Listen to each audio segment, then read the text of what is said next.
There's, this stuff carved into the bedrock in India that just is mind-boggling.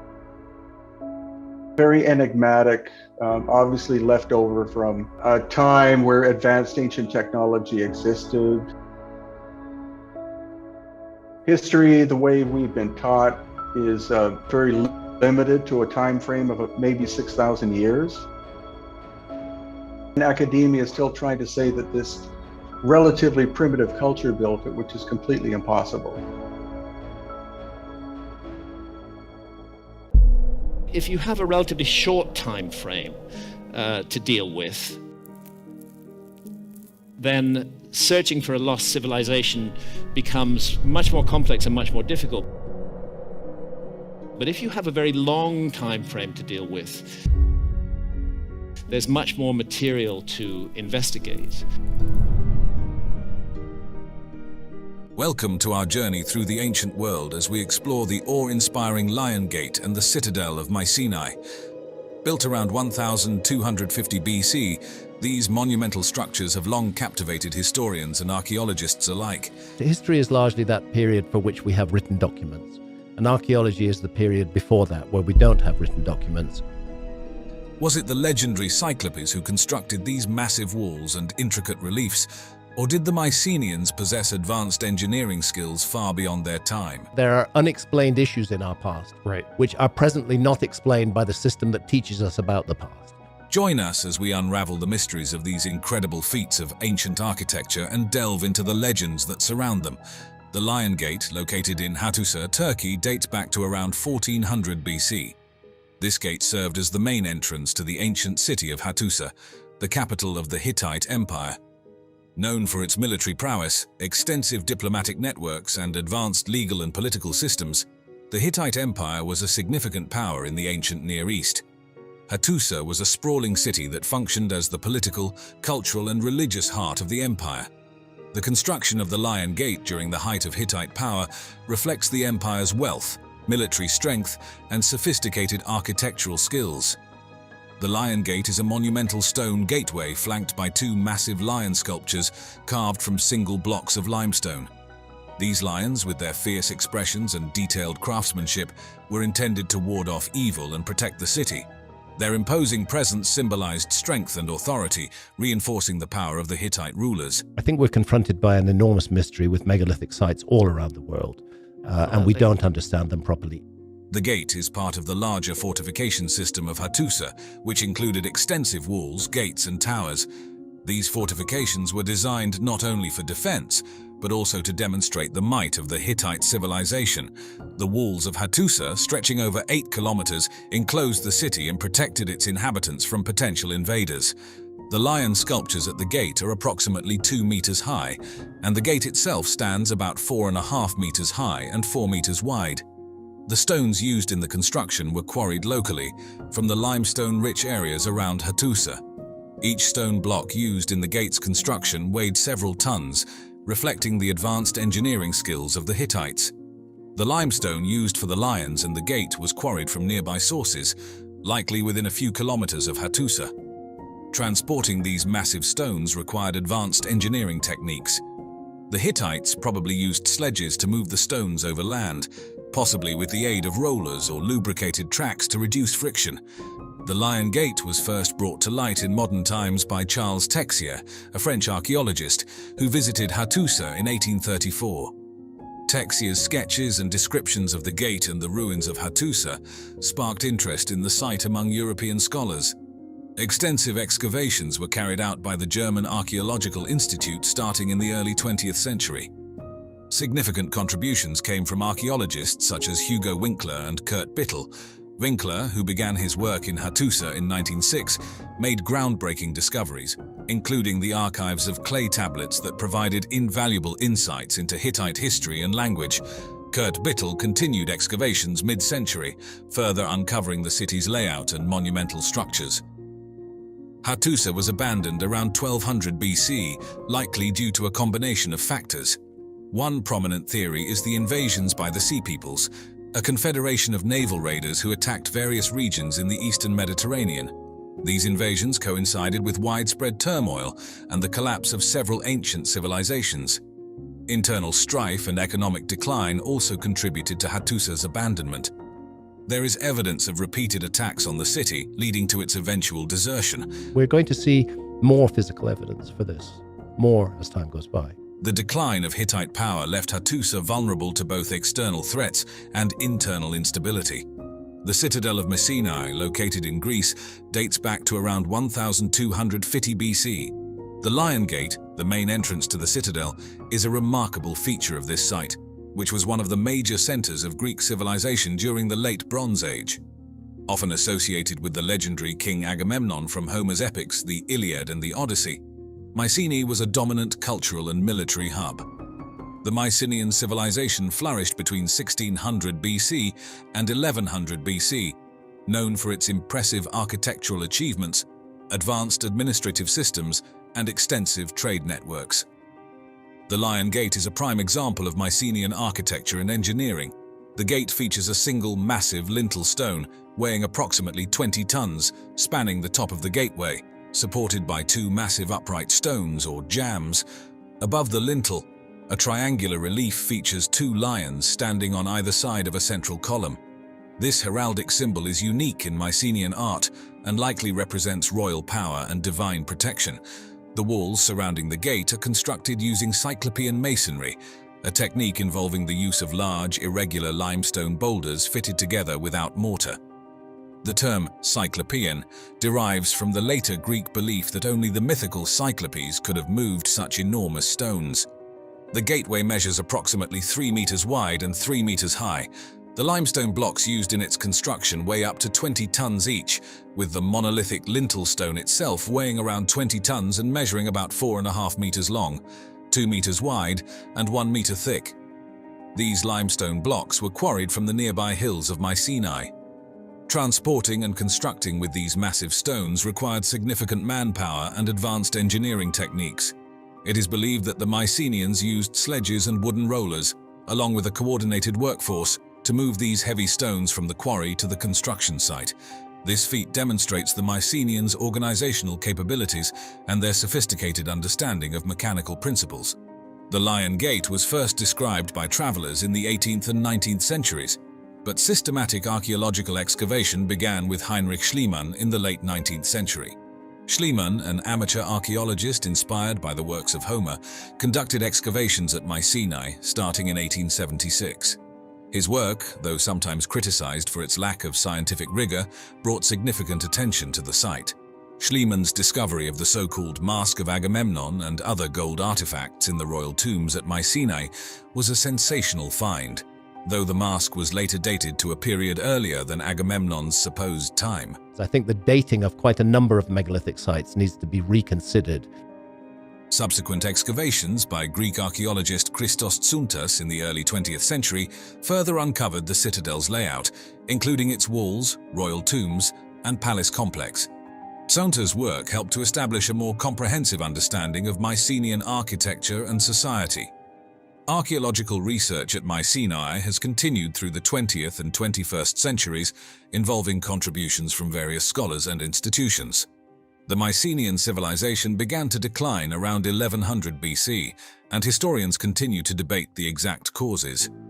A combination of natural disasters, invasions by the Dorians, and internal strife likely contributed to this decline. Earthquakes and other natural events may have weakened the infrastructure of Mycenaean cities, making them more vulnerable to external threats. The arrival of the Dorians, a Greek-speaking people, is often cited as a significant factor in the collapse of Mycenaean civilization. The Dorians are believed to have brought about social and economic disruptions.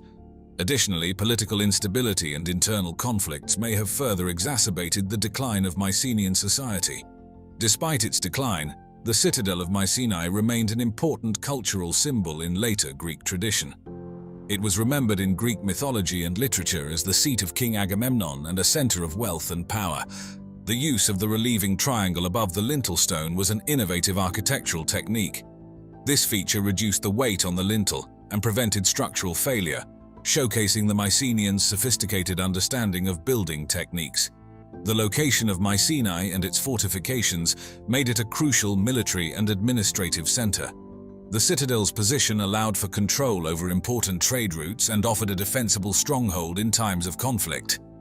Heinrich Schliemann's excavations at Mycenae, although controversial, brought to light significant artifacts, including gold masks, jewelry, and weapons. Mycenae's association with legendary figures like Agamemnon has cemented its place in Greek mythology and literature. The stories of the Trojan War and the exploits of Mycenaean heroes have been passed down through generations, preserving the cultural legacy of the site.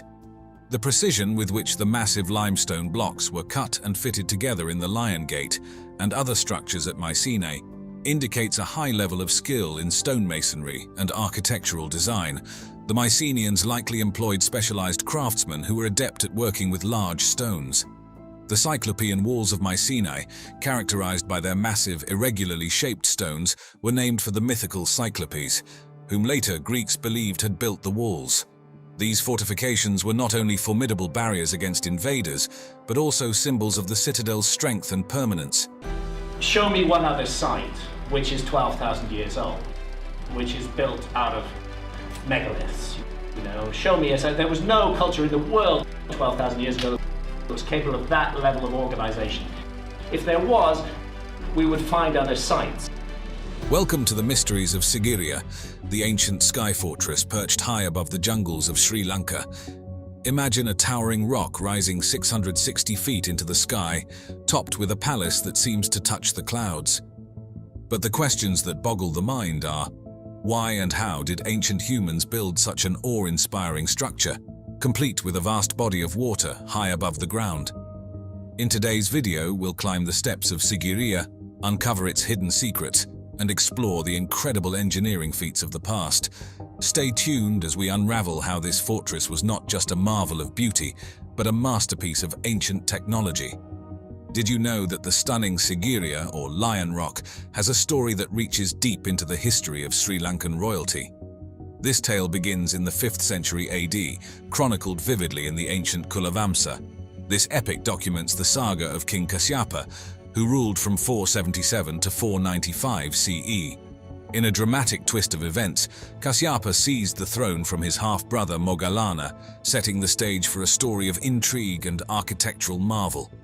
To safeguard himself against potential retaliation, Kasyapa moved the capital from Anuradhapura to the formidable Sigiriya rock. There, atop a 200-meter-high granite monolith, he commissioned the construction of a fortress and a luxurious palace, a clear display of his wealth and a testament to his architectural vision. However, after the fall of Kasyapa's dynasty, Sigiriya slipped into the shadows, cloaked by dense forest overgrowth and fading from collective memory. It wasn't until 1831 that the site re-emerged into the spotlight. That year, Major Jonathan Forbes of the 78th Highlanders, part of the British Army, rediscovered Sigiriya during a horseback expedition through the central forests of what was then Ceylon, now known as Sri Lanka. Stumbling upon this magnificent rock fortress and its ruins, Forbes's findings reignited global interest. His detailed writings and sketches brought Sigiriya back from obscurity, captivating colonial officials and scholars alike, and paving the way for future archaeological explorations.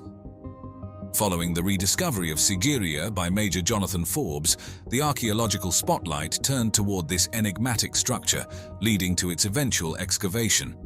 The initial efforts to study Sigiriya were rather haphazard, lacking a systematic approach typical of early antiquarian activities in the region. However, a significant shift occurred in 1895 when H.C.P. Bell, the first Commissioner of Archaeology for Ceylon and a British archaeologist, took charge. Bell's structured investigations laid the groundwork for understanding Sigiriya's complex layout and rich historical tapestry, illuminating various facets of its construction and artistic achievements. As the 20th century progressed, the Department of Archaeology of Sri Lanka took the helm, bringing a new level of rigor to the exploration of Sigiriya. These systematic archaeological excavations really began to take shape by the mid-century, further accelerated when Sigiriya was declared a UNESCO World Heritage Site in the 1980s. This period marked intense activities that included detailed mapping of the site, careful excavation of the gardens, and meticulous restoration of the ancient frescoes. Speaking of frescoes, these vibrant paintings on Sigiriya's western face are truly a sight to behold. Depicting celestial maidens known as apsaras, these artworks showcase the exceptional skill of ancient Sri Lankan artists. Created with natural mineral pigments, these frescoes have withstood the ravages of time, their colors still vivid after more than 1,000 years. Their creation technique, reminiscent of the fresco secco method seen in India's Ajanta caves, highlights a shared artistic tradition across the region, though Sigiriya's frescoes have a unique stylistic flair that seems to capture the maidens in ethereal motion, as if floating in the air. The site's water gardens are yet another marvel. Unearthed through diligent excavation, these gardens reveal an intricate hydraulic system featuring pools, pavilions, and dynamically engineered fountains. This level of sophistication in water management suggests comparisons with the legendary Hanging Gardens of Babylon, illustrating that such engineering marvels were not confined to the Western world. Sigiriya's gardens were not only aesthetically pleasing but also a demonstration of advanced hydraulic technology and urban planning by ancient engineers. Then there's the mirror wall, originally so well polished that it reflected King Kasyapa's image as he passed. Over centuries, this wall became a canvas for the thoughts and musings of visitors, covered in inscriptions that date back to the 6th century. These writings, ranging from poetry to personal reflections, provide a unique glimpse into the minds of ancient travelers, similar to modern-day guestbooks. This tradition of leaving one's mark is a human impulse seen across cultures and epochs, evident in places as far-reaching as the pyramids of Giza, where ancient graffiti also tells stories of those who came before us. Exploring further into the architectural wonders of Sigiriya, let's delve into why this location was chosen for such a grand fortress. The natural setting of Sigiriya itself offers some clues. Rising about 200 meters above the plains, the sheer height of this massive rock column provided unparalleled defensive benefits. This elevation was not just daunting for potential invaders to scale, but it also offered inhabitants a broad vantage point, allowing them to see for miles and spot any approaching threats long before they reached the fortress. The rock's steep and rugged sides further shielded the fortress, making direct assaults nearly impossible without advanced siege techniques. Just above the water gardens, the boulder gardens of Sigiriya paint a vivid picture of how natural landscapes were skillfully incorporated into the fortress's design. This area is dotted with large, naturally occurring boulders that have been cleverly integrated into the overall layout. Winding pathways snake around these colossal stones, leading to hidden nooks and strategic lookout points. These boulders weren't just pleasing to the eye, they played a crucial role in the fortress's defense, acting as natural barriers and fortified posts. This strategic use of natural rock formations is somewhat akin to the serene rock gardens of Ryoanji in Kyoto, Japan. Although both gardens feature natural stones, Sigiriya's boulder gardens were primarily designed for defense and control, while Ryoanji's layout aims for contemplation and aesthetic appreciation. Climbing higher, the terraced gardens mark the final stages of the ascent to Sigiriya's summit. Here, a series of staircases and pathways are carved directly into the rock face, not only facilitating access to the top but also allowing for the cultivation of gardens and the construction of small structures along the way. These terraces seamlessly integrate the sheer cliffs into the fortress's architecture, showcasing the ingenuity of ancient Sri Lankan architects who transformed a challenging environment into a livable and defensible space. This method of using terraces can be compared to the ancient Incan city of Machu Picchu, which also features gardens cut into mountainous terrain. Both Sigiriya and Machu Picchu utilized the verticality of their landscapes to enhance agriculture, habitation, and defense, demonstrating a deep understanding of how to adapt architecture to the natural environment effectively. As we've ascended through the layered terraces and lush gardens of Sigiriya, it's impossible not to marvel at its defensive capabilities, which are as impressive as its architecture.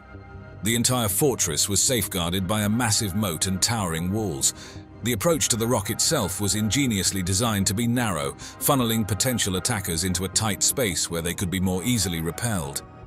Throughout the fortress, large boulders were strategically placed, ready to be rolled down on invaders, and certain staircases were cleverly designed to be easily removable or destroyed, preventing enemy progression. At the pinnacle of Sigiriya, extensive residential quarters once stood, serving as the royal abode for King Kasyapa and his retinue. These buildings were robustly constructed from bricks and stones, with some walls still resiliently standing. The stone blocks used in construction, though their exact weight is unknown, are estimated to weigh several tons each, hinting at the remarkable effort that went into their assembly. To create a flat area on the summit, large amounts of rock and soil were excavated, likely requiring immense manpower and possibly even elephant power, underscoring the vast resources at King Kasypa's command. Drawing an interesting parallel, the construction feats of Sigiriya can be likened to those of the Incas' Machu Picchu in Peru. Both iconic structures were built in demanding locations, yet they demonstrate an extraordinary ability to blend architectural elements with the natural landscape. Machu Picchu, nestled between mountain peaks and featuring agricultural terraces and planned residential areas, echoes Sigiriya's integration of form and function within its environment. The scale of material moved and the meticulousness of Sigiriya's construction spotlight its stature as a marvel of ancient urban planning and engineering. More than just a military stronghold, Sigiriya symbolized royal authority and divine kingship, with its strategic defenses, luxurious residential quarters, and enchanting pleasure gardens all set against the backdrop of ingenious human innovation. This combination not only fortified the fortress physically, but also enshrined it as an indelible symbol of cultural and historical significance in ancient Sri Lanka. I think that the city of Tiwanaku is one of the most mysterious sites in the world. In a way, it's the New World equivalent of Giza. It's a site about which there are far more questions than answers. All these names that are given to structures at Tiwanaku are entirely arbitrary because we know nothing about the people who built Tiwanaku. Imagine a civilization capable of constructing massive stone structures with such precision that even modern engineers are left baffled. God knows how anybody got it up there at 14,000 feet above sea. I could even breathe at 14,000 feet above sea level. Welcome to Tiwanaku and Puma Punku, ancient sites near Lake Titicaca in Bolivia that have sparked intense debate and fascination. Were the Tiwanaku people wielders of advanced technology, or is there something more mysterious at play in these enigmatic ruins? Tiwanaku is a very controversial site, and archaeologists would like it not to be much more than 2,000 years old.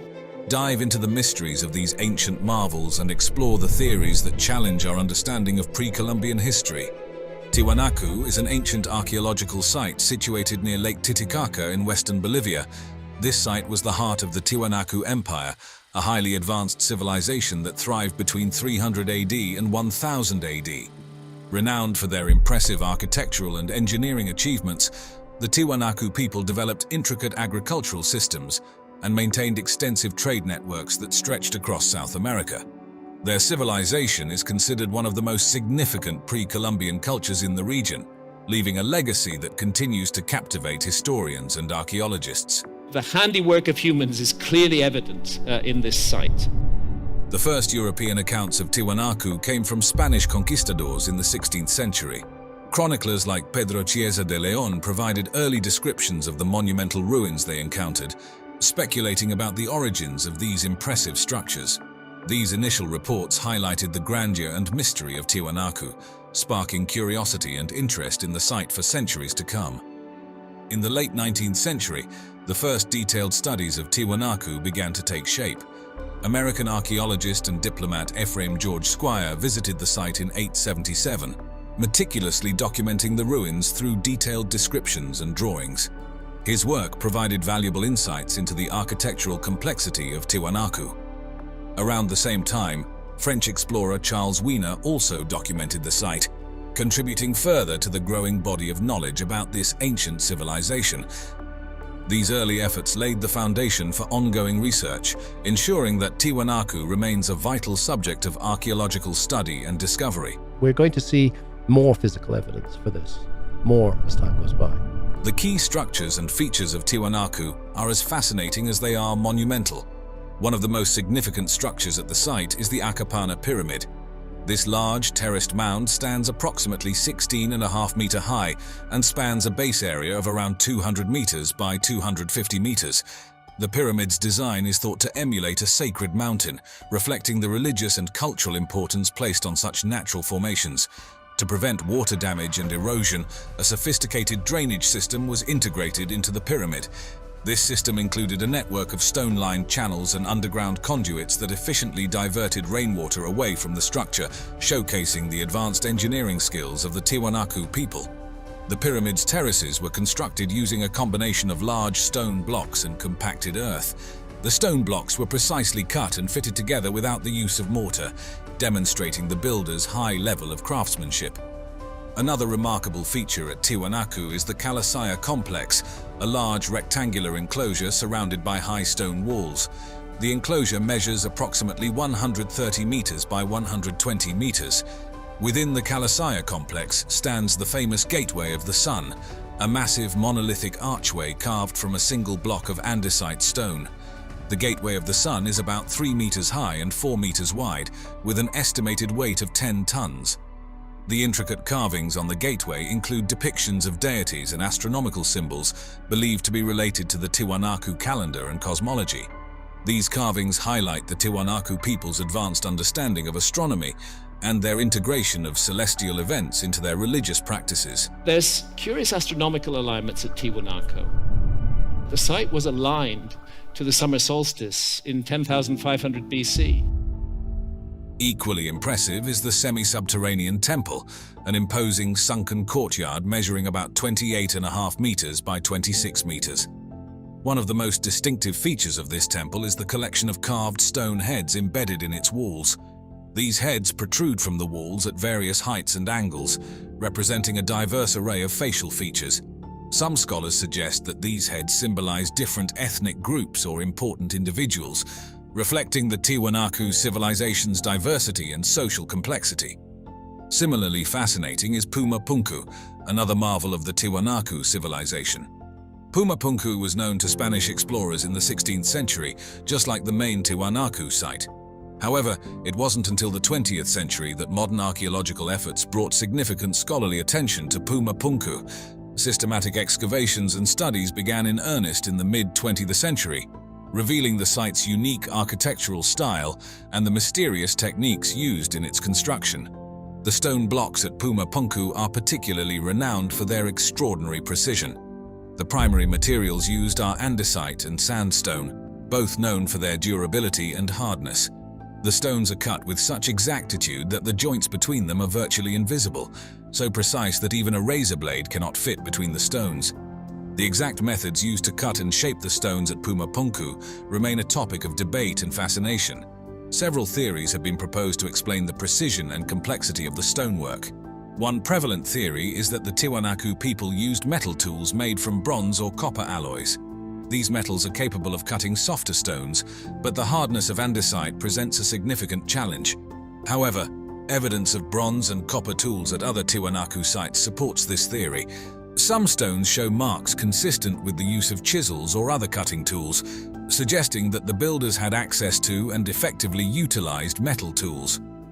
Another theory posits the use of abrasive materials like sand and water to cut and shape the stones. This technique involves rubbing sand and water against the stone's surface to gradually wear it down, potentially explaining the smooth surfaces and precise angles observed at Puma Punku. Large grinding stones could have been used to smooth and polish the stone surfaces after the initial cutting, further contributing to the precise fit of the blocks. Some researchers propose that the Tiwanaku civilization possessed advanced technologies or techniques that have since been lost. This theory suggests they might have had knowledge of sophisticated methods or tools that we do not fully understand today. A fringe theory, popularized by some alternative history proponents, suggests that extraterrestrial beings assisted the Tiwanaku people in constructing Puma Punku. Some people think that the answer is extraterrestrial visitors. I don't think that's the answer, but who knows? While this theory captures the imagination, it is not supported by mainstream archaeology and remains speculative. One of the most iconic features of Puma Punku is the presence of H-shaped blocks. These blocks are a testament to the advanced engineering and architectural skills of the Tiwanaku civilization. The H-shaped blocks interlock in a modular fashion, suggesting they were designed to fit together in a specific configuration. This modularity indicates a highly planned and sophisticated approach to construction. The H-blocks vary in size, but many are approximately 1 meter high and wide, with a depth of about half a meter. Each block weighs several tons, with some of the largest estimated to weigh over 10 tons. Creating these H-blocks would have required advanced stone cutting techniques. The precise angles and smooth surfaces indicate a high degree of craftsmanship, pointing to the use of advanced tools or methods. Another fascinating aspect of Puma Punku is the transportation of its massive stone blocks. Some of these blocks weigh over 100 tons and were transported from quarries located several kilometers away. One widely accepted theory is that the Tiwanaku people used wooden sleds to transport the large stone blocks. These sleds could have been pulled by large groups of workers, leveraging human muscle power. The use of log rollers beneath the sleds could have facilitated the movement of the heavy stones. As the sled moved forward, workers would have placed logs in front of it, continuously rolling the sled over the logs. Given the absence of large domesticated draft animals in the region during that period, it is more likely that large teams of workers, organized and coordinated, performed the task using simple machines like levers and inclined planes to aid in lifting and moving the massive stones. The Tiwanaku civilization likely mobilized a substantial labor force with coordinated efforts similar to those used in other ancient construction projects, such as the building of the Egyptian pyramids. Some theories propose that Lake Titicaca, which was larger and closer to the site during the time of the Tiwanaku civilization, could have been used to transport the stones by rafts. This method would have involved floating the stones across the lake before moving them overland for the final leg of the journey. The use of earthen ramps is another plausible theory. Ramps could have been built to gradually elevate the stones to their intended positions. This method would have required significant labor and planning, but is consistent with techniques used by other ancient civilizations. Simple machines such as levers and pulleys could have been employed to lift and position the stones. These tools, combined with ramps, would have allowed the Tiwanaku builders to achieve the precise placement required for their structures. The precision stonework at Puma Punku is often compared to the masonry of the Egyptian pyramids, particularly the Great Pyramid of Giza. Constructed around 2580 to 2560 BCE, the Great Pyramid consists of millions of limestone blocks, some weighing up to 80 tons. The precision of the blocks and the alignment of the pyramid with celestial bodies reflect advanced engineering and architectural knowledge. Similar to the Great Pyramid, Puma Punku's stone blocks are meticulously cut and perfectly fitted together. The precision seen in both sites suggests a high level of planning and execution, pointing to the possibility that both civilizations had advanced knowledge of construction techniques and tools, although the exact methods remain debated. There was something tremendously significant about Sardinia. Presently, there are 7,000 extant towers on the island of Sardinia. The stones incorporated into some of these towers are massive. On this island, with all of these megalithic towers, there was a cult of giants. Sardinia, a large island nestled in the Mediterranean Sea, is famous for its unique and ancient megalithic structures known as Nuraghi. These prehistoric monuments are emblematic of the Nuragic civilization, which thrived on the island from approximately 1800 BCE until the Roman conquest in 238 BCE. The Nuraghi stand as a testament to the ingenuity and craftsmanship of this ancient society, reflecting their remarkable architectural skills, complex social organization, and rich cultural practices. I think that we are dealing with a lost civilization that was shamanistic in its basis. The Nuraghi of Sardinia weren't discovered in a single moment. Instead, they were gradually recognized and studied over time. These structures have always been a part of the Sardinian landscape, well known to the local population for centuries. It wasn't until the 19th century, however, that they began to attract significant scholarly attention. The initial attempts to document the Nuraghi date back to the 16th century, with historians like Giovanni Francesco Fara and Francesco dell'Itala mentioning these impressive structures in their writings. Despite their mentions, systematic studies weren't conducted until much later, and it was only over time that more detailed descriptions and sketches brought wider attention to these ancient edifices. The formal archaeological study of Nuraghi took off in the 19th century, spurred by European interest in ancient and prehistoric cultures. Our understanding of prehistory must change. Several scholars played crucial roles in the early understanding and cataloguing of these structures. One such figure was Alberto La Marmora, a geographer and naturalist who extensively explored Sardinia. In his work, Voyage en Sardaigne, published in 1826, La Marmora provided some of the earliest detailed descriptions and drawings of Nuraghi. His work laid the foundation for future studies and brought international attention to Sardinia's megalithic structures, sparking a wider interest in these fascinating monuments. The increased focus on these ancient structures in the 19th century set the stage for a more systematic approach to their study and preservation. The efforts of these early scholars paved the way for deeper exploration and understanding of the Nuragic civilization, highlighting the profound historical and cultural significance of the Nuraghi in Sardinia's heritage. The megalithic structures of Sardinia, Italy, known as Nuraghi, were constructed by the Nuragic civilization, which thrived on the island. These ancient megalithic edifices served multiple purposes, including fortresses, places of worship, and residences. Characterized by their conical towers and complex designs, over 7,000 of these fascinating structures have been identified scattered throughout Sardinia. They were constructed during the Bronze Age between 1900 BCE and 730 BCE, and they symbolize the advanced construction techniques and societal organization of the Nuragic people. The Nuraghi were first extensively studied in the 19th and early 20th centuries. One of the most notable early researchers was Giovanni Liliu, an Italian archaeologist whose significant excavations and studies in the mid-20th century brought international attention to these ancient structures. I think the dating of quite a number of megalithic sites needs to be reconsidered. His work at Nuraga su Nuraxi in Barumini is particularly noteworthy and highlighted the importance of these historical monuments. The Nuraghi are built with large, irregularly shaped stones that fit together without the use of mortar. This dry stone technique is notable for its durability and the precision with which the stones were cut and placed. The stones used in construction vary significantly in size and weight, with some weighing several tons. The largest stones are often used at the base of the structures to provide stability, while smaller stones are placed higher up. These stones were sourced locally, with basalt and limestone being the most commonly used materials, facilitating the widespread construction of Nuraghi throughout Sardinia. Most Nuraghi feature a central conical tower, known as a keep, with one or more surrounding secondary towers.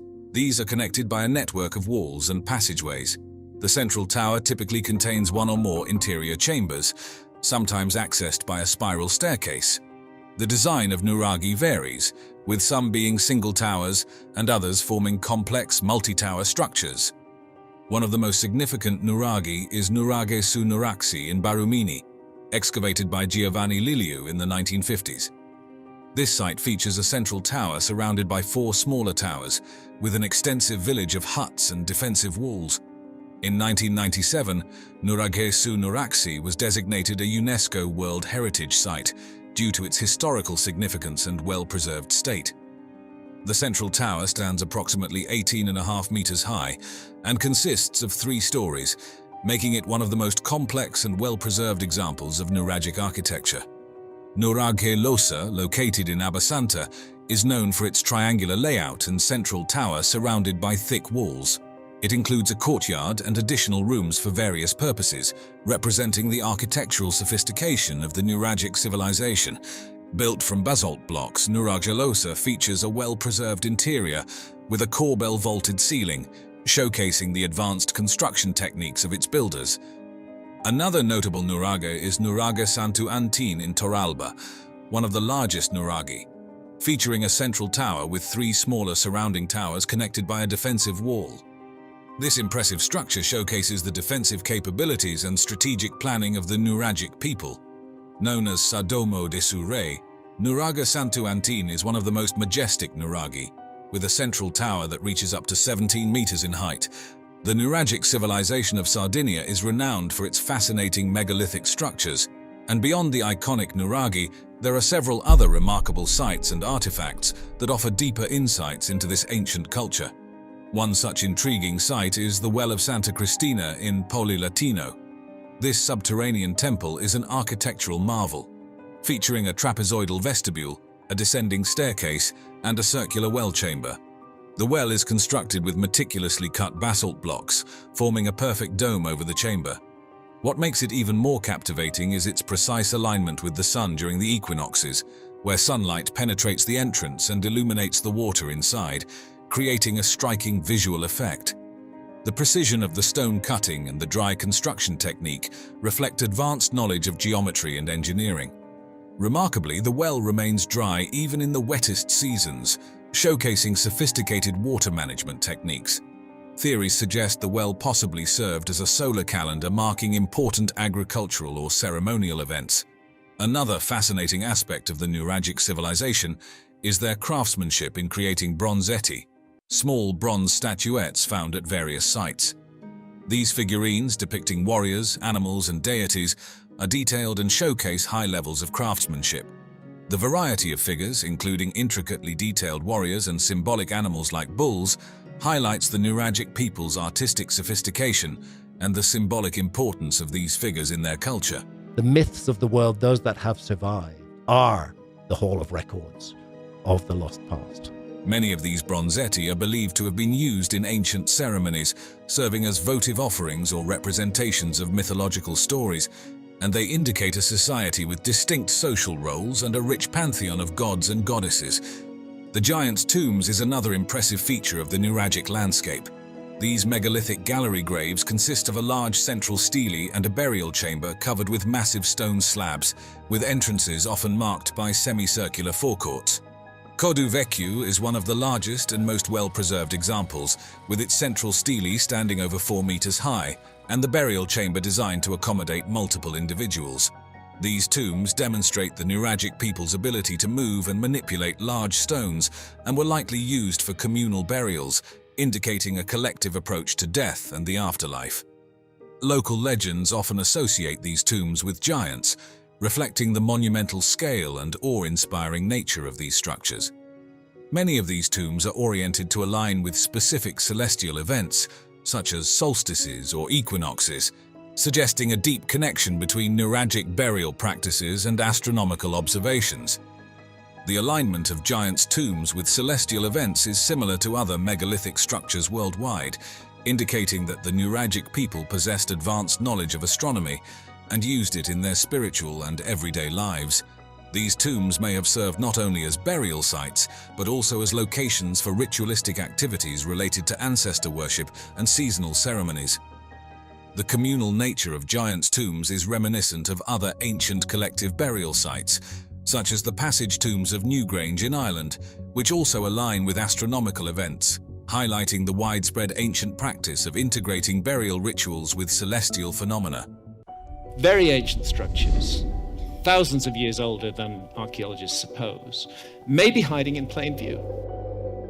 If you have a relatively short time frame to deal with, then searching for a lost civilization becomes much more complex and much more difficult.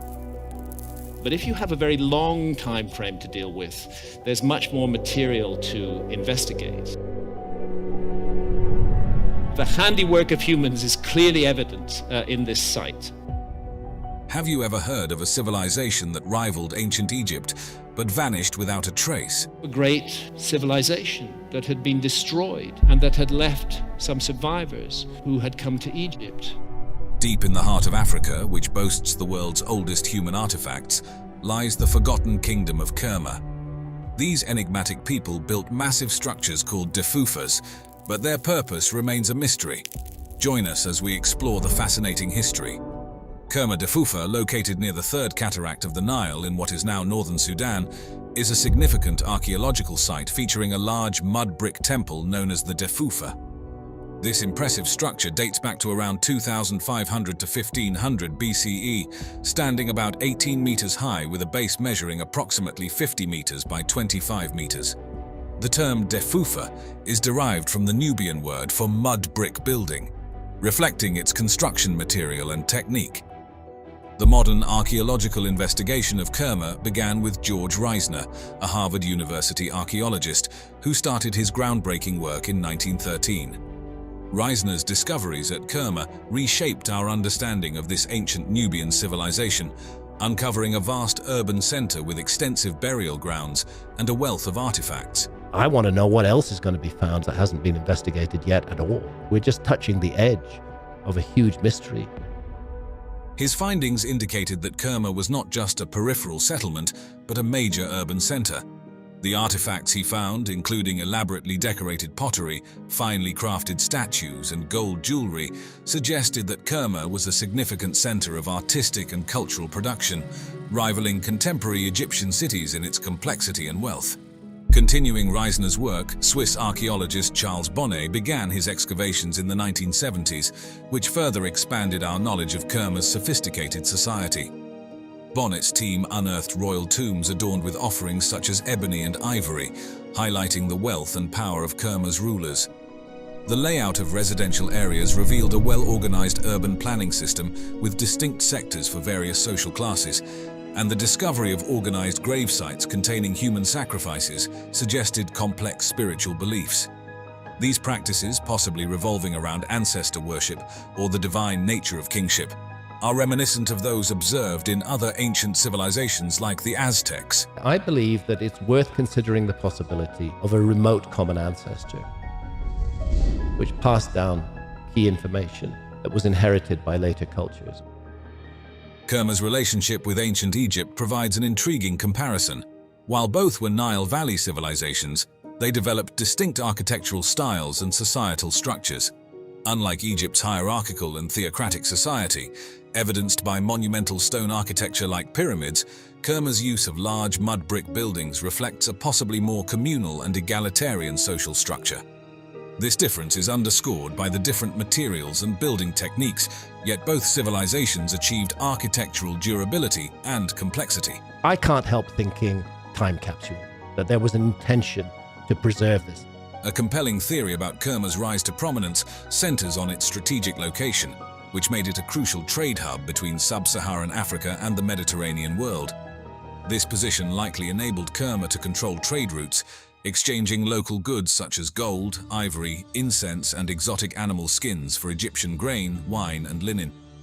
This vibrant trade not only brought economic prosperity, but also facilitated cultural exchange, contributing significantly to the city's development.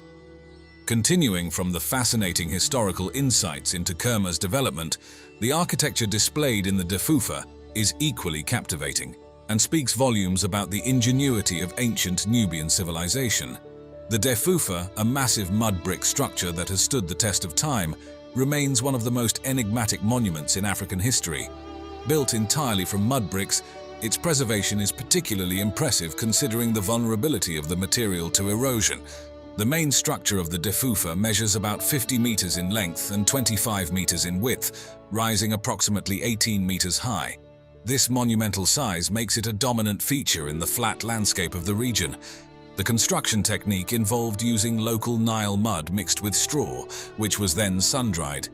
The walls are notably thick, some several meters wide, which not only adds to the building's stability, but also its defensive capabilities. The Defufa's internal structure is divided into 3 main platforms, each potentially serving different functions. The first platform may have been used for public ceremonies or gatherings, the second for more exclusive rituals or administrative activities, and the topmost platform likely held sanctuaries or spaces reserved for the elite of Kerma society. Adding to its complexity, the Defufa featured external staircases, a rare element in Nubian architecture, that facilitated access to its various levels, indicating a sophisticated internal hierarchy.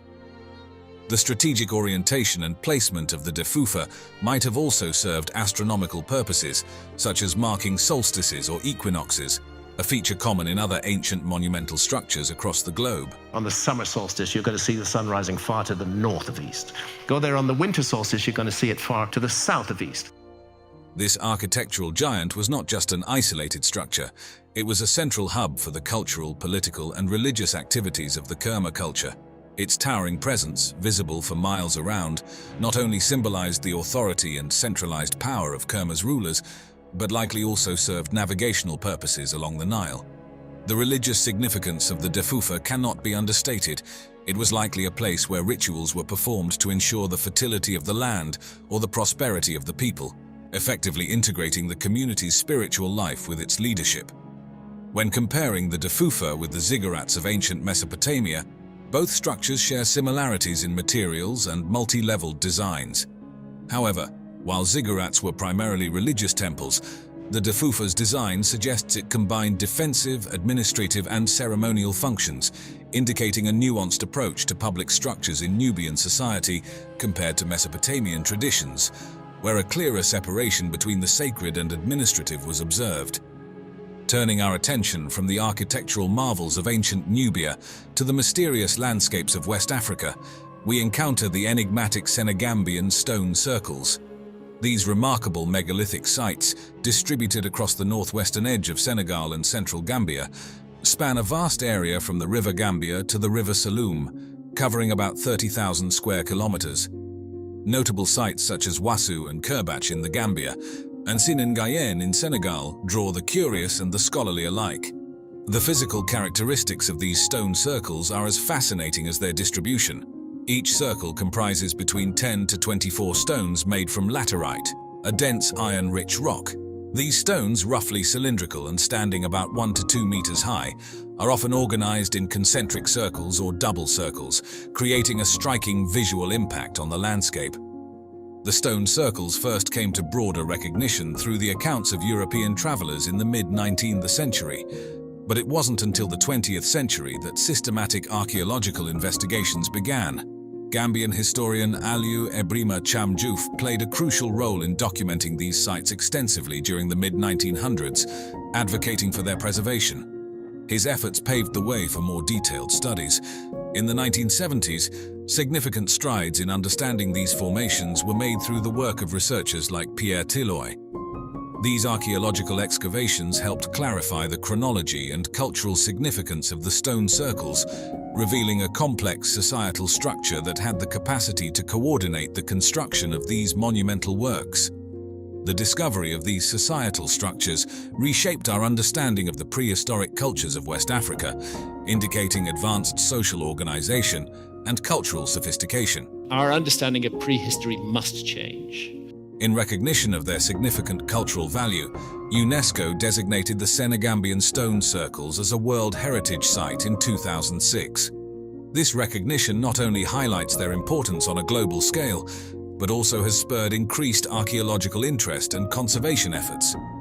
The continued exploration and preservation of these stone circles help ensure that the legacy of West Africa's prehistoric cultures continues to inform and inspire future generations. Archaeological excavations have confirmed that the circles primarily served as burial sites, with human remains often found at the center of these circles, accompanied by various artifacts such as pottery, iron tools, and jewelry. These findings indicate a belief in an afterlife and the practice of offering goods to the deceased, highlighting the deep spiritual and cultural dimensions of the societies that built them. With 130,000 years of human prehistory, of which only the last 13,000 years have been documented because of the archaeological dogma that there was no point in looking deeper. Goodness knows what was happening here in that time that so far just nobody has cared to look for. It could have been the location of hitherto unrecognized advances and developments in the story of civilization. Welcome to the mysterious world of Gunung Padang, Southeast Asia's largest and most mysterious megalithic site, nestled deep in the mountains of West Java, Indonesia. Today, we're diving into the secrets of this ancient structure that dates back thousands of years. From hidden chambers beneath its massive stone terraces to controversial age, estimates that challenge our understanding of human history, what untold stories does Gunung Padang hold? Stay tuned as we uncover the layers of mystery surrounding this incredible archaeological puzzle. Gunung Padang is shrouded in mystery due to its extensive stone structures and enigmatic origins. The site, situated on a mountain about 30 kilometers southwest of Cianjur and 90 kilometers from Jakarta, first caught the attention of the international community during the Dutch colonial era in Indonesia. Reports dating back to the 1910s describe Dutch historians and archaeologists being intrigued by its large stones arranged in complex patterns. Despite these early recognitions, it wasn't until much later, with the maturity of Indonesia's own archaeological institutions, that Gunung Padang received more thorough exploration. In the mid-20th century, the site was sporadically studied by local researchers, and during the 1970s and the 1980s, Indonesian archaeologists conducted preliminary surveys, noting the extensive terraced structures. However, these were still relatively surface-level explorations. A significant turn in the investigation of Gunung Padang occurred in 2010 when Dr. Danny Hilman Natawijaya, a geologist associated with the Indonesian Institute of Sciences, took an active interest in the site due to its unique geological formations. Dr. Natawijaya's engagement marked the beginning of an in-depth exploration using modern technologies such as ground-penetrating radar, seismic tomography, and advanced radiocarbon dating techniques, which allowed researchers to peer beneath the surface and uncover layers and features previously unseen. From 2011 to 2012, early radiocarbon tests on these layers suggested that the upper visible layers of the site were constructed between 500 and 1500 years ago, aligning with the age of other known megalithic sites in Southeast Asia. However, the narrative took a dramatic turn in 2013 when deeper investigations indicated the presence of layers that could date back to at least 9000 BC and possibly as far back as 20,000 BC. These findings, which suggested a much older timeline for human civilization in Southeast Asia, were further complemented in 2014 by discoveries of potential man-made structures and chambers beneath the mountain's surface, adding layers of mystery and complexity to the site's construction. The implications of these findings are profound, stirring significant debate among the archaeological community. If the estimations hold true, they would indicate that advanced societies capable of complex construction projects existed in Southeast Asia far earlier than previously believed. The exploration of Gunung Padang not only challenges our understanding of prehistoric human activity, but also stirs national pride in Indonesia, leading to increased support from the government for archaeological research to delve deeper into the country's ancient history. This ongoing research continues to unveil new facets of the site, promising to enrich our understanding of early human societies. Gunung Padang is a fascinating archaeological site that showcases the ancient engineering and architectural prowess of its builders. Perched atop a hill and sprawling over an area of roughly 900 square meters, this site is one of Southeast Asia's most significant megalithic complexes. The builders employed a variety of rectangular andesite stones, a volcanic rock noted for its hardness, which they arranged into massive terraces that narrate the tale of different epochs and construction techniques. The stones at Gunung Padang vary widely in size, with some weighing several tons and the largest reaching up to 7 meters in length and weighing over 40 tons. The method used to arrange these heavy stones into terraces would have required not only a sophisticated knowledge of engineering, but also the use of tools like levers, wooden rollers, and perhaps the power of humans or animals. Surrounding these terraces are walls built from columnar joints of volcanic rocks. These walls serve both functional and aesthetic purposes, indicating that the ancient builders not only sought durability against weathering, but also had an eye for design. Radiocarbon dating of the organic materials found within the soil layers tells us that the upper visible layers of the site were constructed between 500 and 1500 BC. However, it is the deeper, less visible layers that truly captivate archaeologists, as advanced imaging techniques suggest there could be constructions buried that date back farther. If these findings prove accurate, Gunung Padang would not only be the oldest known megalithic site in Southeast Asia, but would also rival the age of Göbekli Tepe in Turkey, which is currently considered one of the world's oldest temple complexes. One intriguing theory about Gunung Padang is that it might have served as more than just a communal or ceremonial center. It could have had astronomical purposes. Some researchers believe that the arrangement of the stones and the orientation of the terraces could align with celestial bodies and significant events like solstices and equinoxes, a practice observed in other ancient megalithic sites around the world. This suggests that the site's creators had a sophisticated understanding of astronomy, which they incorporated into their religious and social practices. When compared to Stonehenge in England, which was built between 3000 BC and 2000 BC, Gunung Padang's potential origins around 20,000 BC place it much earlier in the timeline of megalithic construction. While both sites share similarities in their possible astronomical significance and their use of large stones, Gunung Padang's terraces add a unique layer of complexity and grandeur, suggesting that megalithic culture in Southeast Asia could be far older than previously understood. Continuing our exploration of Gunung Padang, let's delve deeper into the remarkable aspects that highlight its ancient architectural ingenuity and potential cosmological significance. The site's construction techniques are particularly impressive due to the massive columnar basalt rocks that comprise its structure. Not native to the immediate area, these rocks were transported several kilometers, showcasing the ancient builders' advanced knowledge in engineering and logistics. The likely method of moving these heavy stones involved rolling them over logs, a challenging feat given the terrain and the weight of the stones, which could reach several tons. Furthermore, the layout of Gunung Padang may reflect more than just architectural intent. It seems to mirror an astronomical blueprint similar to that of Stonehenge or the pyramids of Giza, which align with solstices and other celestial events. This alignment suggests that Gunung Padang might have served as an ancient observatory, with certain stones positioned to mark solar and lunar events, thereby serving a practical purpose in agricultural and ceremonial life. Recent investigations have brought to light another fascinating feature: large underground chambers revealed through geophysical surveys. These chambers could potentially be ancient burial sites or storage for cultural artifacts, representing older construction phases concealed beneath more recent layers. This discovery hints at a much larger and more complex site than what is visible on the surface. The debates surrounding the age of Gunung Padang are as lively as they are pivotal. Some researchers suggest that the site could be up to 22,000 years old, based on indirect dating methods such as analyzing sediment layers and geological formations. These controversial estimates, if proven correct, would challenge the established timelines of human civilization and technology development, making Gunung Padang a key site for understanding prehistoric human societies. Additionally, there are speculative theories about the carvings and inscriptions found at Gunung Padang, possibly indicating cultural links with other distant ancient civilizations. These theories, while not yet proven, suggest that the site could have connections as far-reaching as Africa or the Indian subcontinent, hinting at a more interconnected prehistoric world.